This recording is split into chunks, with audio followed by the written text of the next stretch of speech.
Hi, I'm Adam Summer. You're listening to the Yerushalmi Talk podcast with the support of the Yeshivat Devar Yerushalayim in Har Nof, Jerusalem. This is Demai, Chapter 4, Halacha 1. This is part 2 of the shir. In the art scroll, we're on 34a1. Before, we were talking about whether you can rely on the testimony of the Am Haaretz for Shabbat. Now, what happens if it's going to be Yom Tov and then Shabbat? What do? As we saw in part 1 of this year, if you bought produce, and again, this is going to where you purchased produce. You purchased the produce, and you go and you find the guy who sold it to you. He's an Am Haaretz. You're asking him, okay, did you tithe it? And the Rosh points out in the off chance that he says, no, I didn't tithe it. He's effectively testified against himself. In the case that he does say so, they're giving you a leniency, a rabbinic leniency. And the reason they're giving you a rabbinic leniency comes with Rabbi Yochanan's point that Oneg Shabbat is Doraita, and this, all with Demai, is D'Rabbanan anyway. So, again, we're not dealing with a case of Suffolk Tevel. If these were all dealing with the laws of Suffolk Tevel, then you would not have this leniency at all. Where would be a case where you would have Suffolk Tevel? Well, let's say the laws of tithing were actually in effect in Doraita. The tribes were settled in their place. You had the ingathering of the exile, and the rabbis now declare that there is Tevel and it's Doraita. That means that you're going to get death from heaven. That means it's all turned on, and you eat Tevel, and some guy, he's going to have a very bad death. So that's going to be a case where if you have an Am Haaretz who doesn't know how to do the tithes, and maybe he's cheating, or maybe he's suspect of it, and maybe he just does the Truma Gedola tithe, but he doesn't take out the Trumas Meiser from the Meiser Rishon, you're left with definite Tevel, or a suspect Tevel, because maybe he tithed it, or maybe he didn't. And in a case of Suffolk Tevel, you can't do that. But today, as we saw from the sugya before in chapter 3, halacha 4 in Demai, that this is going to be a D'Rabbanan thing at this time. Why? Because they're saying that the Olei Bavel came and accepted it upon themselves to do Meiser Sheni as a D'Rabbanan thing, and the Kedusha was not turned on, according to most of the opinions, so that when the grain sprouts and grows out of the ground, that the tithes are going to be Doraita required. They're going to be required, but on a D'Rabbanan. Now, what is required Doraita is that you follow the rabbis, and that is a good indication for why Masechet Demai is going to be between Masechet Peah and Masechet Kalayim in the order of how Rebbe put things together in the order of the Mishnah. So, the case that you have coming up here is you have this leniency.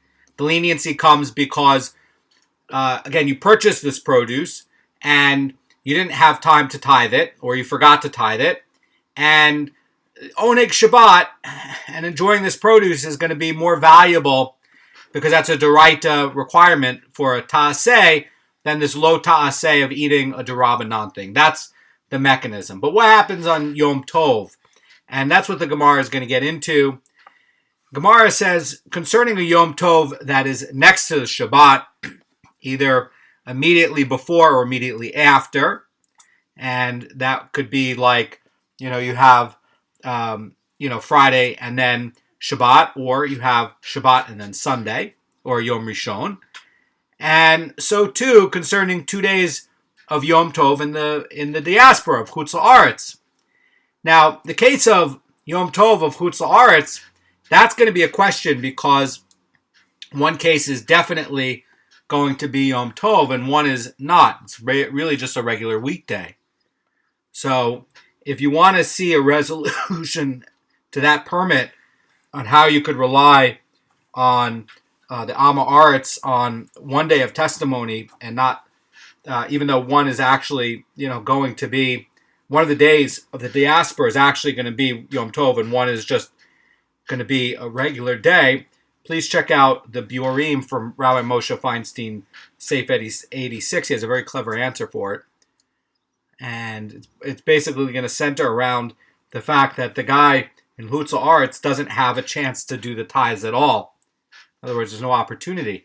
And that's kind of the basis of what's going on here. Let's say you have, Yom Shishi is going to be Yom Tov, and then you have Shabbat.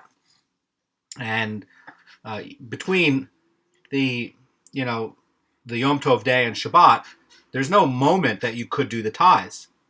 So the Gemara continues. It says, according to the one who says that it's going to be like 2 days are going to be one extended period of holiness, the purchaser may continue to eat the produce of the second day on the basis of the testimony given by the Amaretz on the first day. And this is a Maloket Tanayim. The Maloket goes like this. This, by the way, comes up in Masechet Beitza. This is what Beitza is about.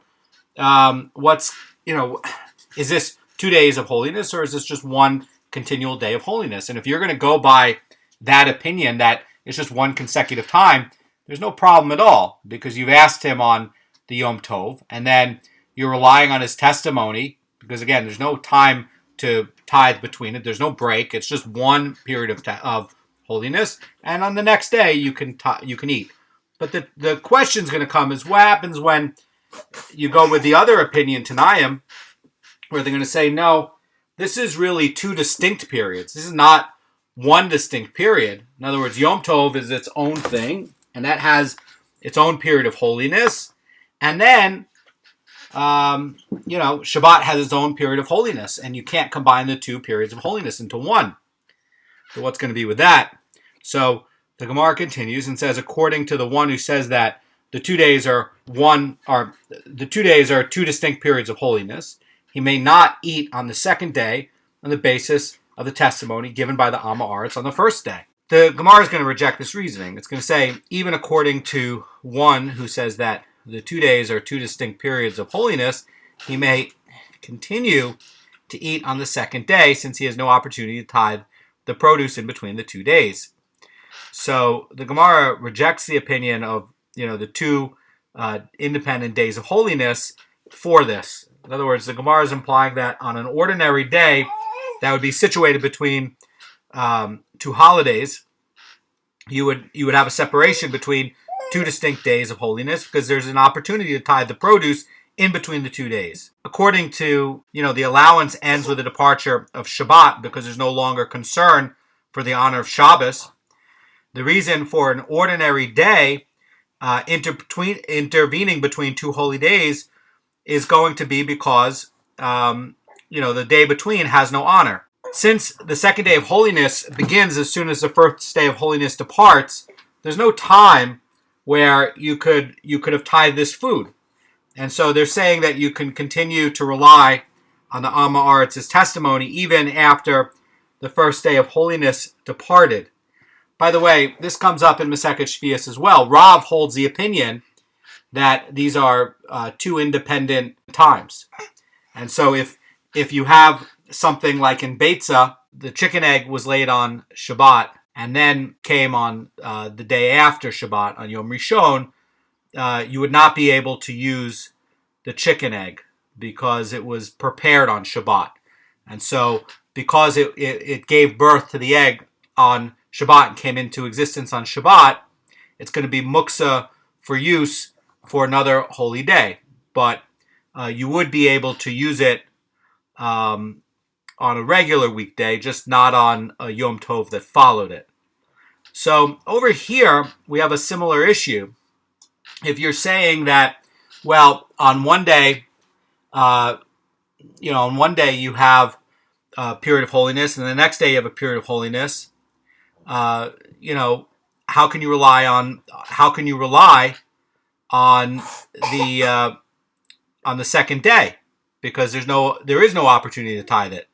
So the Gemara is going to try to support this on what do you do with this second day if you're going to deal with the opinion like Rav that each day has its own independent segment of holiness, and it's not just one long period of holiness.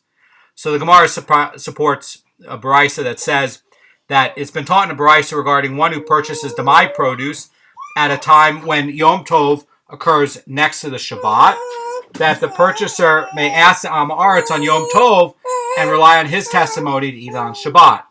And he may not ask him, and he may ask him on the Shabbat and rely on the testimony of Yom Tov.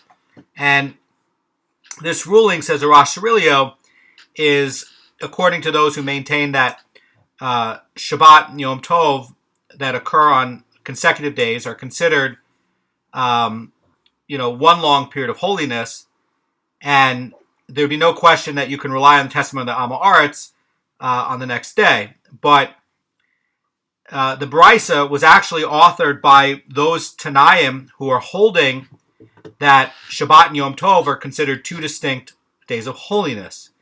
And therefore, what this Brisa really shows, since it's authored by the Tanaim who are saying, no, a Shabbat and a Yom Tov, like what the opinion of Rav is really two independent periods of time. And the existence of this Brisa is really proving the Gemara's point that even these Tanaim, who are saying, like Rav, that there's two independent times. By the way, I keep referring to Rav because he has this famous argument in Beitza, and also, by the way, in the parallel in Masechet Shvius on things like a lamp, things like the chicken and the egg, and other things that could be questionable use if it was prepared on one day and then goes into the next day. So this Brisa is really proving the Gemara's point that even these Tanaim are going to allow someone to rely on the Am Haaretz's testimony on the second day. That's the note and the insight by the Rosh Hashanah. Now, why could that be? Well, it might go, again, back to like what Rabbi Yochanan's deep insight is that right now the Demai is not D'oraita, it's D'Rabbanan, and Oneg Shabbat is D'oraita. And you would say that, having, happiness on Yom Tov is also D'oraita. And you're supposed to gladden your heart on a Yom Tov. And if you have really good produce that you want to eat and it's going to gladden your heart, that's going to be very important. That's going to be a D'oraita obligation. And so since you never had a chance to tithe it, even these Tanaim who say it's two different periods of holiness, because there's no opportunity to tithe it, and because, both the Yom Tov and the Shabbat are D'oraita, and owning it and having a glad heart on it, you would say that this is going to override this problem of, asking on one and then on the other.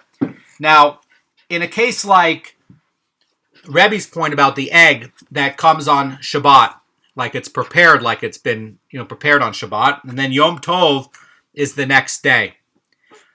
So you have Shabbat, and then Yom Rishon is Yom Tov. Well, that case is going to be, you're not allowed to break Shabbat. That's D'oraita.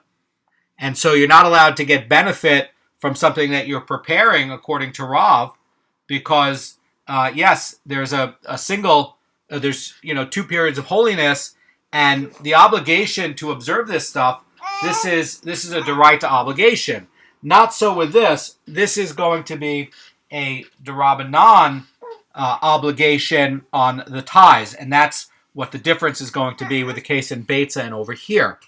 Now, we're going to get back into really, I think, very interesting set of sugyas by Rabbi Yonah, who was the head of the academy at a period of time, and he is going to be teaching us how do we ask an Am Haaretz how to ask about the tithes. And also, what do we do in another case? So far, we learned the case where, in the cases where, this is dealing with purchased produce that, you purchased. Well, what happens now in the case that you're invited and you never actually purchased it, and this is going to be like a wedding party?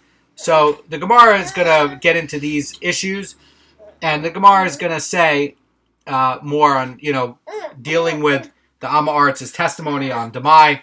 And it's going to say, Rabbi Yonah says, in the name of Rabbi Zera, interpret the Mishnah as dealing with the produce that the purchaser relied upon before Shabbat.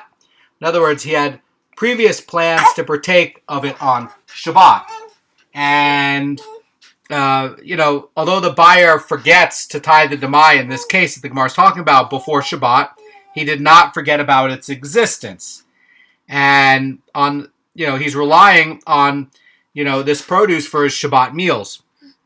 Now, that's going to be the case. And the Gemara says, but with respect to produce that he did not rely upon from before the Shabbat, the Mishnah's ruling does not apply to this case. In other words, since he prepared other food for Shabbat, and he does not need the Demai produce that he acquired from the Amma Aretz, we do not allow him to rely on the Amma Aretz's testimony.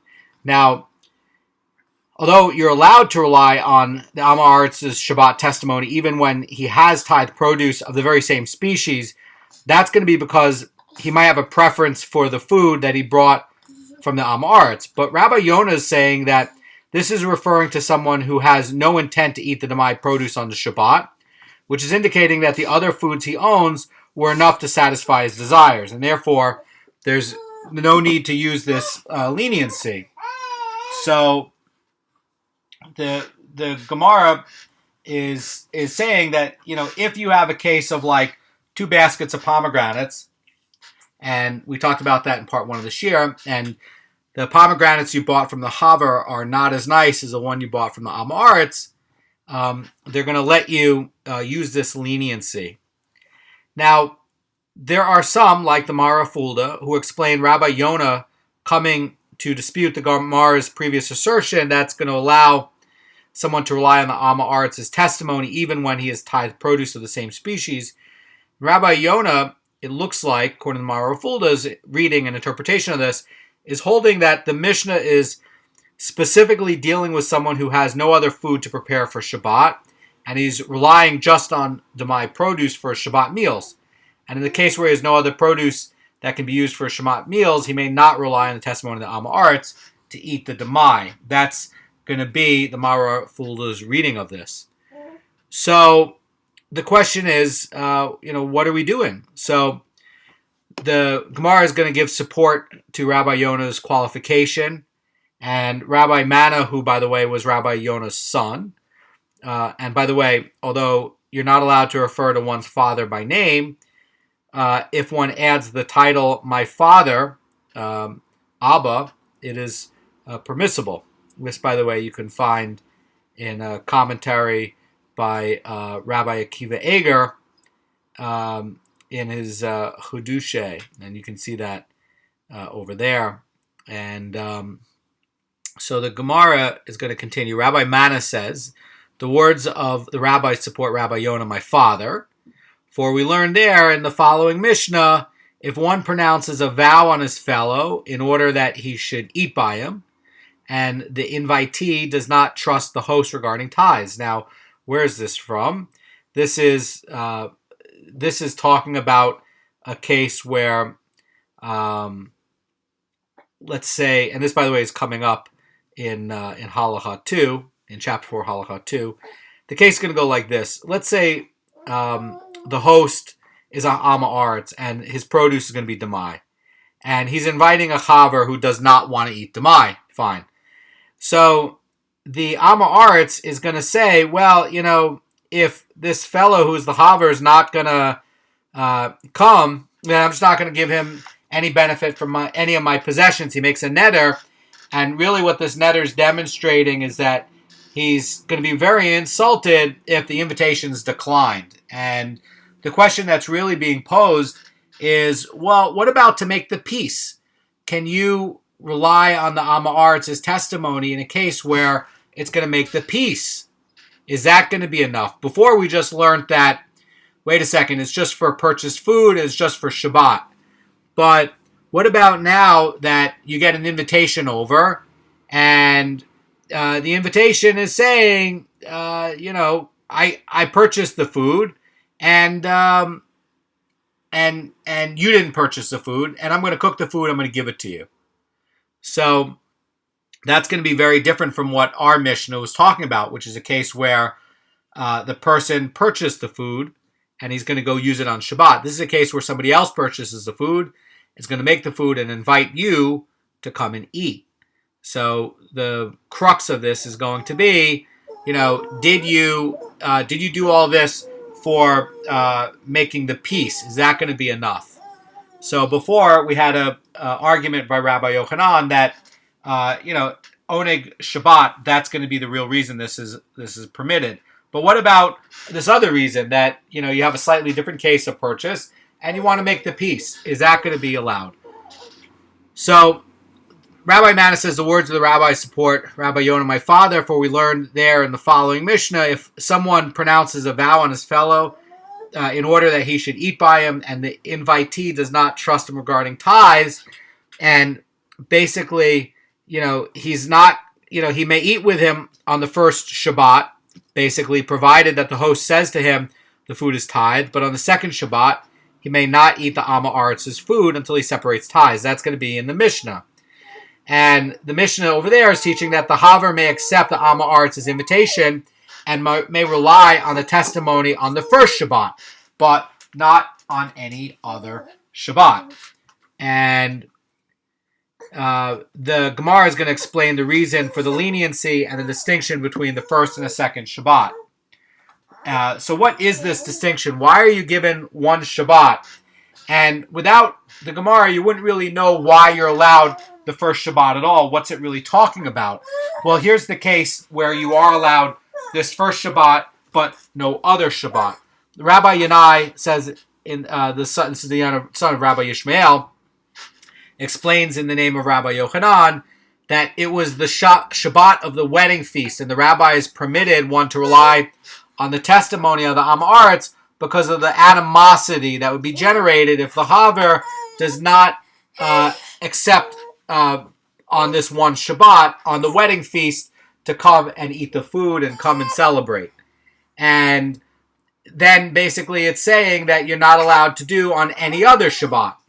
That only in the case of the first Shabbat being for a wedding feast and not the case of the second days of Shabbat, second times of Shabbat, second weeks of Shabbat, would just be regular Shabbats. Why is that going to be? Because you're going to generate a massive amount of animosity. These guys are going to hate you.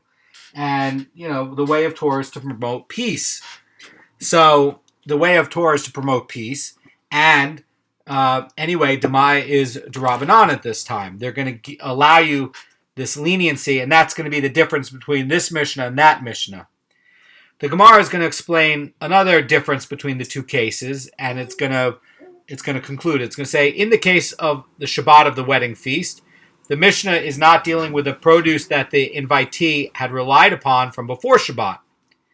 And therefore, the Tana said that the guest may rely on the Amma Aretz only on account of animosity. So the idea is that if the Haver is made aware of the invitation only after Shabbat comes about, then there's no other food prepared for his Shabbat meal. And if, on the other hand, he's invited before Shabbat and he has not yet prepared his Shabbat meal, he presumably has enough food in his house that he can prepare for Shabbat. So in either case, he did not or does not have to rely on the Demai food for a Shabbat meal. And what this is really getting at, this Mishnah is allowing the buyer to rely on the Shabbat testimony, the Am Aretz, in order to partake of the Demai produce. And why is that? That's the concern out of animosity that you're going to be creating.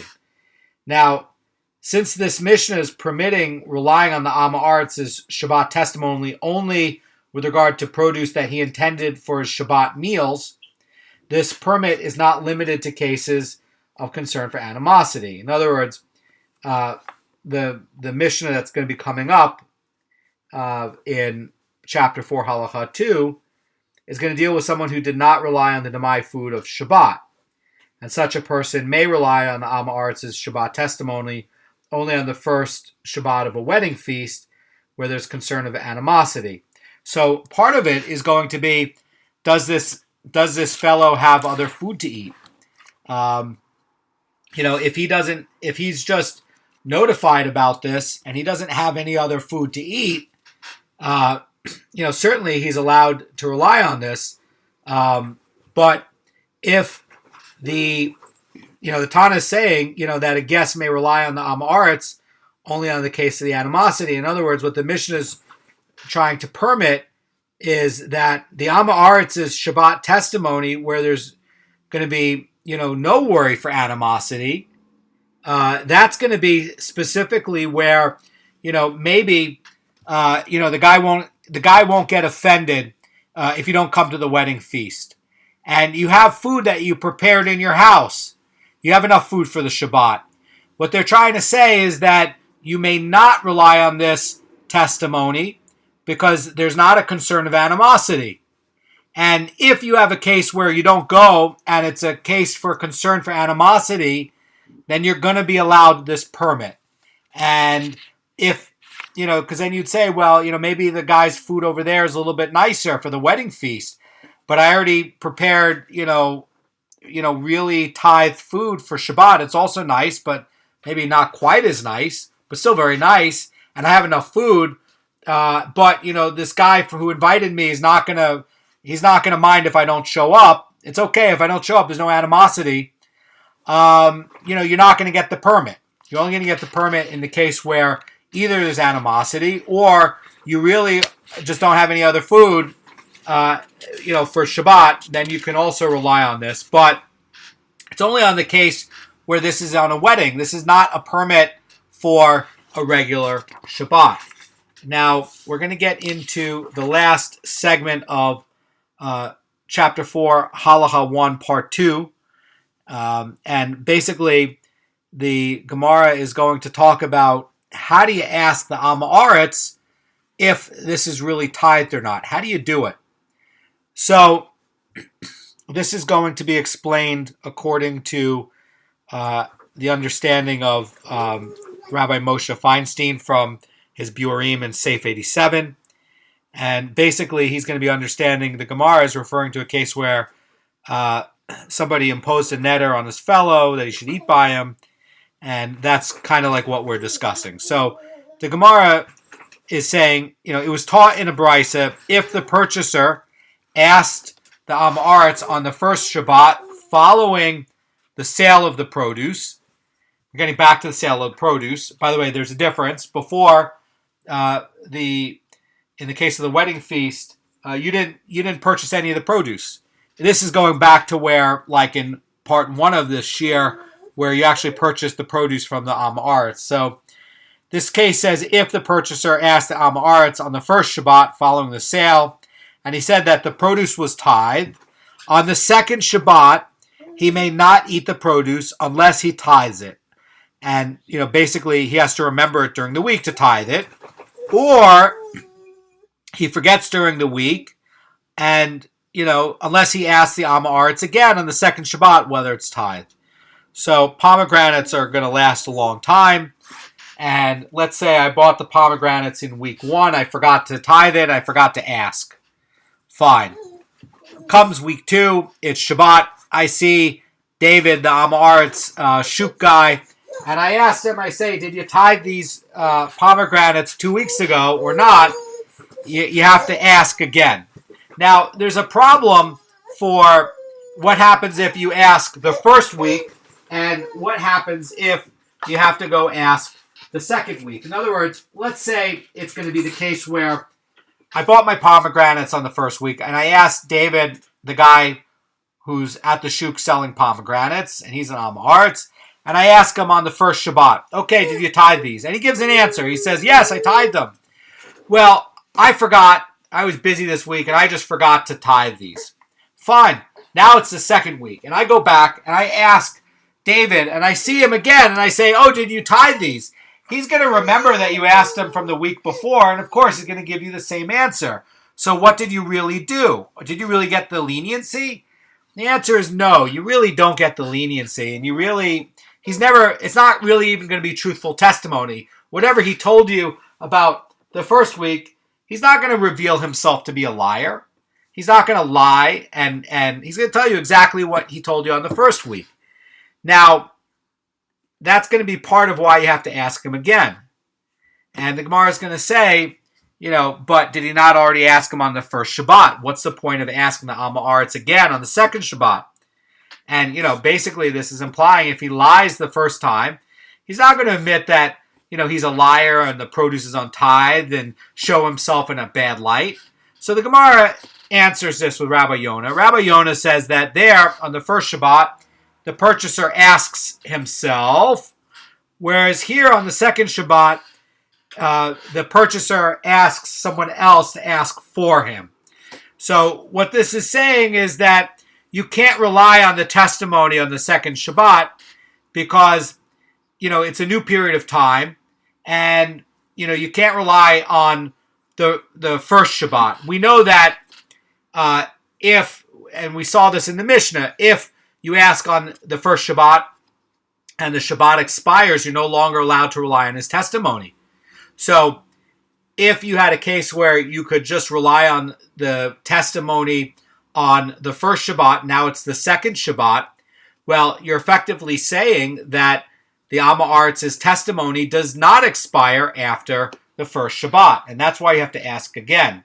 There's a lot of halachic problems that come up if you say that in some way the Amma Aritz's testimony is going to linger after Shabbat. There's a lot of halacha problems that come up and a lot of complexities, and it can't be that way for the halacha. The Amma Aritz's testimony has to expire after Shabbat. And when it's expiring, it means it's expiring in all ways. That the Amma Aritz's testimony cannot go from one Shabbat to the second Shabbat because the Amma Aritz's testimony expires. Okay, it can't linger after the first Shabbat, not allowed to. And you would end up with problems like, what would happen if, the guy gave an answer and he says, oh, I tithed it. Well, maybe right after you would say, well, I don't need to tithe it at all. You just end up with a mess, and that's not the halacha. So you can't go and ask this Amma Aretz from the first Shabbat and ask him again on the second Shabbat because you're not going to get a real testimony. So you got to ask someone else, and that other person can go ask and say, oh, David, Mr. Shoot Guy, did you tithe these or not? And this is a second Shabbat. So the Gemara now is going to talk about the way in which this should be put forth to the Amma Aretz. In other words, how do you ask about this in general? How do you ask the Amma Aretz, did he tithe this or not?